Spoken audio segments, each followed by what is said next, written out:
Você já ouviu falar na lei do espelho? Eu tenho ouvido isso ultimamente, li algumas coisas sobre isso e achei muito interessante trazer aqui para que você possa fazer algumas transformações muito positivas na sua vida. Mara de Felipe por aqui, trazendo um assunto bem interessante para você. São 4 leis, né, que a gente vai desenvolver aqui para instigar você ao seu melhor. Aproveite e se inscreve aí no canal, tá? Tem bastante vídeo aqui para você. Primeira lei. Eu sou casada há 30 anos e eu e o meu marido a gente costuma conversar bastante sobre assuntos diversos, assim, a gente faz uma troca bem legal. Só que nos últimos tempos eu tenho observado que ele tem se tornado mais teimoso.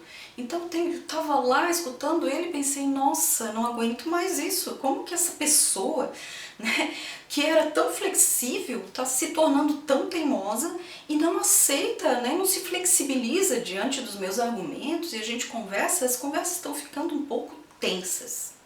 E aí que vem a primeiríssima lei. Tudo que me incomoda ou irrita, ou quero mudar dentro do outro, na verdade está dentro de mim. Pois é, e aí diante da teimosia do meu marido, eu comecei a me dar conta, à medida que eu comecei a me observar, que eu estava num período de muita atividade profissional, é como se eu estivesse simplificando as situações, para gastar menos energia.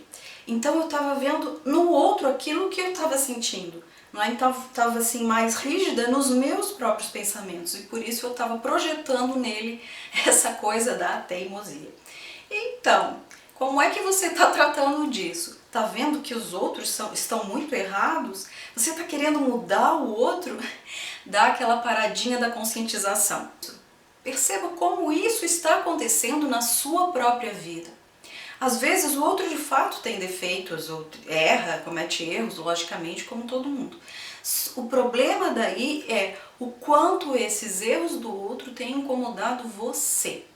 E é esse ponto que você tem que avaliar aí. Segunda lei.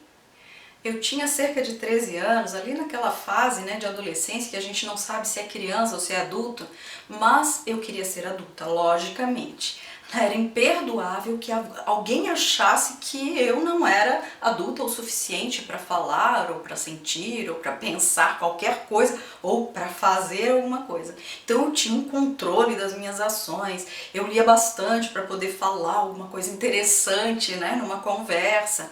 Eu era mais séria, sabe? Ficava mais fechada, porque eu achava que isso aparentava, né, passava mais maturidade. E aí eu era apaixonada por um rapaz, um menino de 15 anos, por aí, cerca de 15 anos, uns 2 anos mais que eu, né?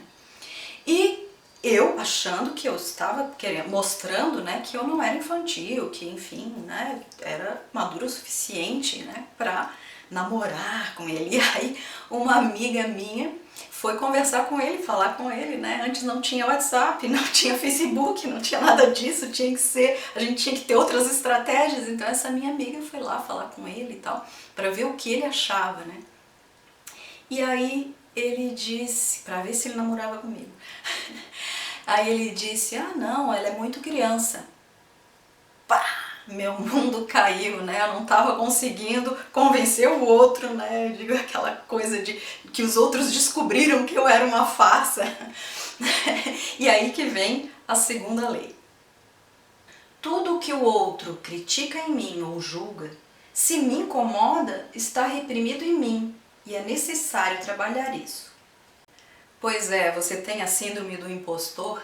Aquele medo que a gente tem de que os outros descubram que nós somos uma farsa, que ainda não sabemos tudo aquilo que a gente está prometendo ou aparentemente vendendo, né? Lá quando a gente se forma em alguma coisa, me formei em psicologia e aí eu tenho que começar a atender pessoas. Eu fiz estágio, mas atender pessoas, clientes, pagantes de verdade.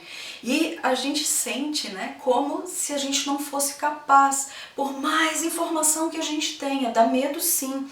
E aí a gente tem medo que o outro descubra essa nossa fragilidade. Entendeu isso? A síndrome do impostor não é de fato um impostor. É alguém que ainda não confia completamente no seu taco, né? Então você tem essa síndrome, pois é, isso é só uma parte da segunda lei, né? Quando eu contei a minha historinha ali, era uma coisa que eu já sabia, que eu tentava controlar e que estava óbvia, logicamente, porque eu tinha 13 anos, né? Mas tem mais coisas aí nessa lei, que é a questão de repente você tá lá conversando, ou sei lá, e de repente a pessoa acusa você de alguma coisa, certo? Ah, porque você, se não é do seu jeito, então não é de jeito nenhum, né? Mas isso só vai incomodar se você já sentir isso aí dentro, né? Ah, isso incomoda você, então está aí, né? Você de fato acredita que as coisas precisam ser do seu jeito. Porque se a pessoa dissesse pra você assim, ah, você é um psicopata, tá sempre procurando alguma coisa para prejudicar as pessoas, você olharia de, quê? Do que essa pessoa tá falando?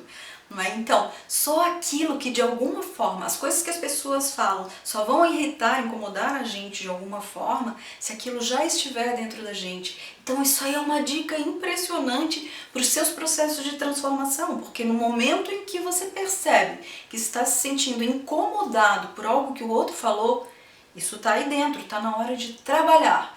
Terceira lei. Para falar da terceira lei, eu vou contar uma coisa que eu admiro muito na minha filha.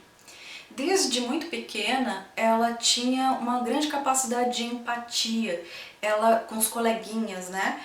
Ela, qualquer criança que se sentisse excluída, as crianças que sofriam bullying, ela defendia, entende isso?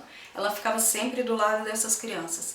Isso às custas da própria identidade social, porque ela acabava também sofrendo bullying, né, quando ela ficava do lado de quem era menosprezado e excluído. Muito bem, e aqui entra a terceira lei. Tudo o que eu gosto no outro, o que eu amo nele, também está dentro de mim, às vezes ainda sem ser percebido. Bom, isso que eu vejo nela, que ainda, né, hoje ela tem mais de 20 anos, que ainda é presente na vida dela, de alguma forma também é na minha vida, né, porque eu comecei a avaliar isso, por que isso me encanta tanto, né? Talvez para um outro pai ou mãe isso fosse negativo, porque a criança também estava sofrendo bullying porque ela estava do lado dos amiguinhos que eram excluídos. Mas para mim eu tive sempre muita admiração, né? E por que que isso bate positivamente aqui, né? Por que que eu escolhi a minha profissão? Para mim era encantador, né? Sempre foi encantador lidar com pessoas, né? E ajudar as pessoas nos seus processos. As pessoas perguntam para mim, nossa, como que tu aguentas ficar de 8 a 10 horas por dia escutando os problemas das pessoas? E aí eu digo, cara, isso não é o meu trabalho. Meu trabalho é muito diferente do que isso, né? Meu trabalho é ajudar as pessoas a superar as suas limitações. Não é incrível esse trabalho? Então, é entrar em empatia com quem necessita de ajuda, né, e ser capaz de ajudar a pessoa a se transformar, a superar suas limitações. A quarta lei. Eu vou contar uma metáfora aqui bem rapidamente que ilustra muito bem essa quarta lei. Tá? Chegou numa cidadezinha um mestre. Logo se espalhou a notícia pela cidade que ele era um homem santo, que tinha uma paciência absoluta, que nada podia incomodá-lo. E isso instigou um rapaz da vila e ele disse, olha, eu vou lá e eu vou acabar com a paciência desse mestre, vou mostrar que ele é uma farsa. Foi até o mestre e começou a insultar. Falou, xingou de tudo que era coisa, ele ficou lá um tempão xingando o mestre para testar a paciência dele. E o mestre lá, tranquilo, só observando o rapaz falar todas aquelas coisas. Horas depois, o rapaz chegou e disse, ok, eu desisto, mas me conta aí, como que você consegue, diante de tudo que eu falei, consegue manter a calma? E o mestre respondeu, pois é, quando você ganha um presente e o presente não lhe serve e você recusa, de quem é o presente? Você me trouxe as suas coisas e eu, como eu vi que não me serviram, eu recusei. Tudo que o outro me critica, julga ou quer mudar em mim, sem que me afete, pertence a ele.